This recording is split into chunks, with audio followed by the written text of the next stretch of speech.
ان کی بے تابیاں اور بے قراریاں دیکھیے، آپ کے اشارے پر کٹ مریں گے، اور خوشامد کے لیے اس کو جتنے الفاظ یاد آئے ناجی نے کہہ دیے۔ یوں ہی سلطان صلاح الدین ایوبی اپنی شاہانہ نشست پر بیٹھا، سر پٹ دوڑتے گھوڑوں کے ٹاپوں کی آوازیں سنائی دینے لگی۔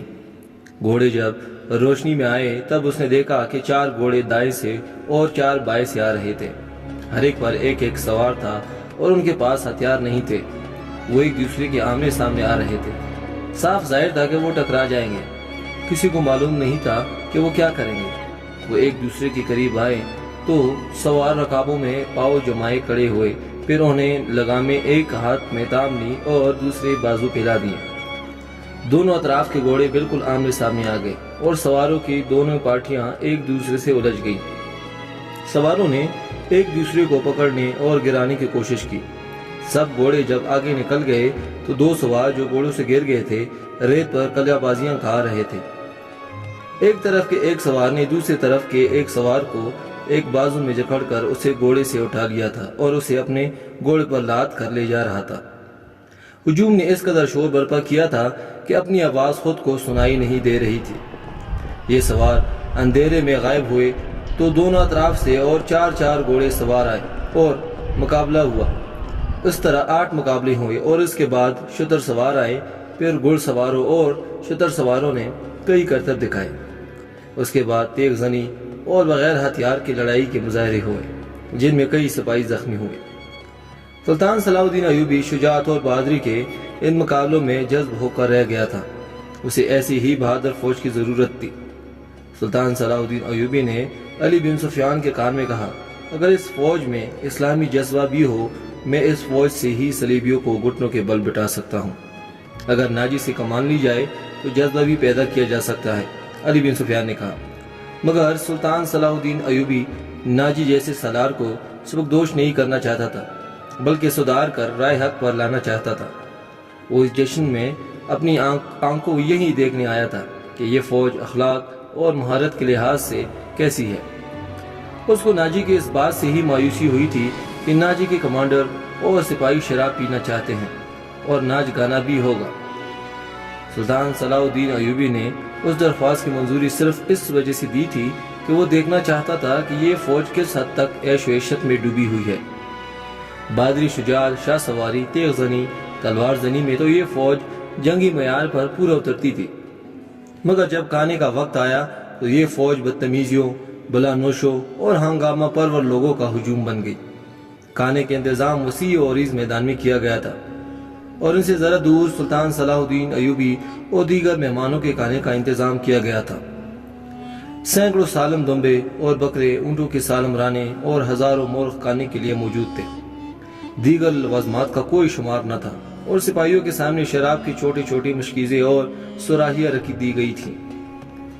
سپاہی کھانے اور شراب پر ٹوٹ پڑے اور غٹا غٹ شراب چڑھانے لگے اور مار کا آرائی ہونے لگی۔ سلطان صلاح الدین ایوبی یہ منظر دیکھ رہا تھا اور خاموش تھا۔ اس کے چہرے پر کوئی تاثر نہ تھا جو ظاہر کرتا کہ وہ کیا سوچ رہا ہے۔ اس نے ناجی سے صرف اتنا کہا، 50,000 فوج میں آپ نے یہ آدمی کس طرح منتخب کیے؟ کیا یہ آپ کے بدترین سپاہی ہیں؟ نہیں امیر المصر، یہ 2000 عسکری میرے بہترین سپاہی ہیں۔ میں نے آپ نے ان کے مظاہرے دیکھے، ان کی بہادری دیکھی ہے۔ میدان جنگ میں جس جام بازی کا مظاہرہ کریں گے وہ آپ کو حیران کر دے گی۔ آپ ان کے بدتمیزی کو نہ دیکھیں، یہ آپ کے اشارے پر جانے قربان کر دیں گے۔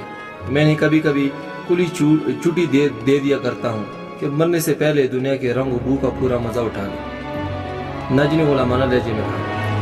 سلطان صلاح الدین ایوبی نے اس استدلال کے جواب میں کچھ نہیں کہا۔ ناجی جب دوسرے مہمانوں کی طرف متوجہ ہوا تو سلطان صلاح الدین ایوبی نے علی بن سفیان سے کہا، میں جو دیکھنا چاہتا تھا وہ دیکھ لیا ہے۔ یہ سوڈانی شراب اور ہنگامہ رائی کے عادی ہیں۔ تم کہتے ہو ان میں جذبہ نہیں ہے، میں دیکھ رہا ہوں ان میں کردار بھی نہیں ہے۔ اس فوج کو اگر تم لڑنے کے لیے میدان جنگ میں لے گئے تو یہ لڑنے کے بجائے اپنی جان بچانے کی فکر کرے گی اور مانی غنیمت لوٹے گی اور مفتوح کی عورتوں کے ساتھ وحشیانہ سلوک کرے گی۔ اس کا علاج یہ ہے کہ آپ نے جو فوج مصر کے مختلف حصوں سے بھرتی کی ہے اس کو ناجی کے 50,000 فوج میں مدغم کر لیں۔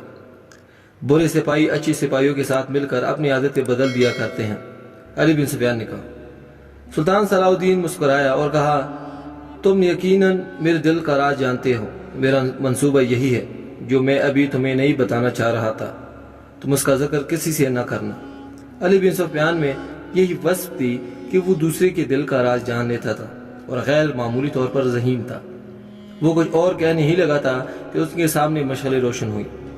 زمین پر بیش قیمت قالین بچھے ہوئے تھے، شہنائی اور سارنگ کا ایسا میٹھا نغمہ ابھرا کہ مہمانوں پر سناٹا چھا گیا۔ ایک طرف سے ناچنے والیوں کی قطار نمودار ہوئی۔ 20 لڑکیاں ایسی باریک اور نفیس لباس میں چلی آ رہی تھی، ہر ایک کا لباس باریک چوغا سا تھا جو شانوں سے ٹخنوں تک تھا۔ ان کے بال کھلے ہوئے تھے اور اسی ریشم کا حصہ نظر آ رہے تھے جس کا انہوں نے لباس پہنا ہوا تھا۔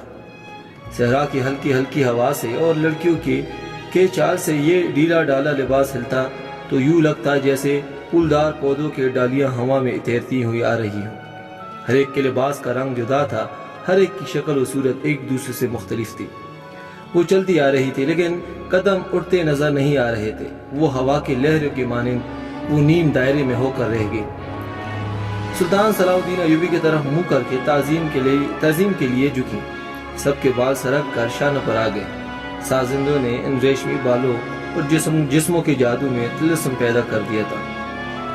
2 سیاہ فام دیو ہیکل حبشی جن کے کمر کے گرد چیتوں کی کال تھی، ایک بڑا سا ٹوکرا اٹھائے تیز تیز قدم چلتے آئے اور ٹوکرا نیم دائرے کے سامنے رکھ دیا۔ 7 سپیروں کی بین کے دھن بجانے لگے۔ حبشی مست سانڈوں کی طرح پنکارتے ہوئے غائب ہوئی ٹوکرے میں سے ایک بڑی کلی اٹھی اور پھول کی طرح کھل گئی۔ اسی پھول میں سے ایک لڑکی کا چہرہ نمودار ہوا اور پھر وہ اوپر کو اٹھنے لگی۔ یوں لگنے لگا جیسے یہ سرخ بادلوں میں ایک چاند نکل رہا ہو۔ یہ لڑکی اس دنیا کے معلوم نہیں ہوتی تھی، اس کی مسکراہٹ بھی عارضی تھی، اس کی آنکھوں کی چمک بھی مصر کی کسی لڑکی کی آنکھوں کے چمک سے نہیں ملتی تھی۔ اور جب لڑکی نے پھول کی چوڑی پتیوں میں سے باہر قدم رکھا تو اس کے جسم کی لچک نے تماشائیوں کو مصور کر دیا۔ علی بن سفیان نے سلطان صلاح الدین کی طرف دیکھا، اس کے ہونٹوں پر مسکراہٹ تھی۔ سلطان صلاح الدین ایوبی نے اس کے کان میں کہا، مجھے توقع نہیں تھی کہ یہ اتنی خوبصورت ہوگی۔ ناجی نے سلطان صلاح الدین ایوبی کے پاس آ کر کہا، امیر المصر کا اقبال بلند ہو، اس لڑکی کا نام زکوی ہے، اس نے میں نے آپ کی خاطر اسکندریہ سے بلوایا ہے۔ یہ پیشہ ور رقاصہ نہیں، یہ طوائف بھی نہیں، اس کو رقص سے پیار ہے، شوقیہ ناچتی ہے، کسی محفل میں نہیں جاتی۔ میں اس کے باپ کو جانتا ہوں، ساحل پر مچھلیوں کا کاروبار کرتا ہے۔ یہ لڑکی آپ کے عقیدت مند ہے، آپ کو پیغمبر مانتی ہے۔ میں اتفاق سے اس کے گھر اس کے باپ سے ملنے گیا تو اس لڑکی نے استدعا کی کہ سنا ہے سلطان صلاح الدین ایوبی امیر المصر بن کر آ رہے ہیں، اللہ کے نام پر مجھے اس سے ملوا دو۔ میرے پاس اپنی جان اور رقص کے سوا کچھ بھی نہیں جو میں اس عظیم ہستی کے پاؤں میں پیش کر سکوں۔ قابل صدا احترام امیر، میں نے آپ سے رقص اور ناچ کی اجازت اس لیے مانگی تھی کہ میں اس لڑکی کو آپ کے حضور پیش کرنا چاہتا تھا۔ کیا آپ نے اسے بتایا تھا کہ میں کسی لڑکی کو رقص یا عریانی کی حالت میں اپنے سامنے نہیں دیکھ سکتا؟ یہ لڑکیاں جنہیں آپ جن لباسوں میں ملبوس کر کے لائے ہیں بالکل ننگی ہیں، سلطان صلاح الدین ایوبی نے کہا۔ علی مقام، میں نے بتایا تھا کہ امیر المصر رقص کو ناپسند کرتے ہیں، لیکن یہ کہتی تھی کہ امیر المصر میرا رقص پسند کریں گے کیونکہ اس میں گناہ کی دعوت نہیں، ایک باعصمت لڑکی کا رقص ہوگا۔ میں سلطان کے حضور اپنا جسم نہیں اپنا رقص پیش کروں گی۔ اگر میں مرد ہوتی تو سلطان کی جان کی حفاظت کے لیے محافظ دستے میں شامل ہو جاتی۔ ناجی نے کسیانہ ہو کر کہا، آپ کیا کہنا چاہتے ہیں؟ اس لڑکی کو اپنے پاس بلا کر خراج تحسین پیش کروں تو تم ہزاروں لوگوں کے سامنے اپنا جسم ننگا کر کے بہت اچھا ناچتی ہو، اسے اس پر شاباش دوں کہ تم نے مردوں کے جنسی جذبات بھڑکانے میں خوب مہارت حاصل کی ہے؟ سلطان صلاح الدین ایوبی نے پوچھا۔ نہیں امیر المصر، میں اسے اس وعدے پر یہاں لایا ہوں، آپ سے شرف بازیابی بخشیں گے۔ یہ بڑی دور سے اسی امید پر آئی ہے، ذرا دیکھیے اسے، اس کے رقص میں پیشاورانہ تاثر نہیں، خود سپردگی ہے۔ دیکھیے وہ آپ کو کیسی نظروں سے دیکھ رہی ہے۔ بے شک عبادت صرف اللہ کی جاتی ہے، لیکن یہ رقص کی اداؤں سے عقیدت سے آپ کی عبادت کر رہی ہے۔ آپ اسے اپنے خیمے میں اندر آنے کی اجازت دیں تھوڑی سی دیر کے لیے۔ اسے مستقبل کی وہ ماں سمجھے جس کے کوکھ سے اسلام کے جانباز پیدا ہوں گے۔ یہ اپنے بچوں کو فخر سے بتایا کرے گی کہ مجھے سلطان صلاح الدین ایوبی سے تنہائی میں باتیں کرنے کا شرف حاصل ہوا تھا۔ ناجی نے نہایت پر اثر اور خوش آمدی لہجے میں سلطان صلاح الدین سے منوا لیا کہ یہ لڑکی جسے ناجی نے ایک بردہ فروش سے خریدا تھا شریف آپ کی باسمت بیٹی۔ دوستو، اگر آپ ہمارے چینل پر نئے ہیں اور ایسی موٹیویشنل اور سبق آموز ویڈیوز دیکھنا چاہتے ہیں تو ہمارے چینل کو سبسکرائب کریں اور بیل آئیکن پر کلک کریں تاکہ ہماری ہر نئی آنے والی ویڈیو آپ کو بلا تاخیر ملتے رہیں۔